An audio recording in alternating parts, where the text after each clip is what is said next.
മനുഷ്യജീവനെ തരം താഴ്ത്തുന്നതും മുറിപ്പെടുത്തുന്നതും ഹനിക്കുന്നതുമായ എല്ലാ സാഹചര്യങ്ങൾക്കും നേരെ നാം ധാർമ്മിക രോഷമുള്ളവരായിരിക്കണമെന്ന് ഓർമ്മപ്പെടുത്തി മാർപ്പാപ്പ.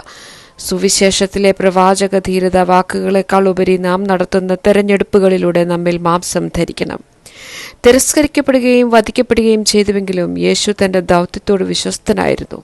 അതുപോലെ എല്ലാ സാഹചര്യങ്ങളിലും ദൈവരാജ്യത്തിന് സാക്ഷികളാകാനും പ്രവാചകരാകാനും ക്രിസ്ത്യാനികളായ നാം ഓരോരുത്തരും വിളിക്കപ്പെട്ടിരിക്കുന്നു. ബലവാനും സർവശക്തനുമായ ഒരു ദൈവത്തെ മനസ്സിലാക്കുക എളുപ്പമാണ്. എന്നാൽ കുരിശുമരണത്തോളം തന്നെ താഴ്ത്തിയ ഒരു ദൈവത്തെ മനസ്സിലാക്കുക എന്നത് വെല്ലുവിളിയാണ്. വിശ്വാസ ജീവിതത്തിലെ ഈ ഇടർച്ച ഇന്നിന്റെ ആവശ്യമാണ്. അത് പ്രത്യാശയുടെ പുളിമാവും ഒരു പുതിയ ലോകത്തിന്റെ വിത്തുമായി പരിണമിക്കും.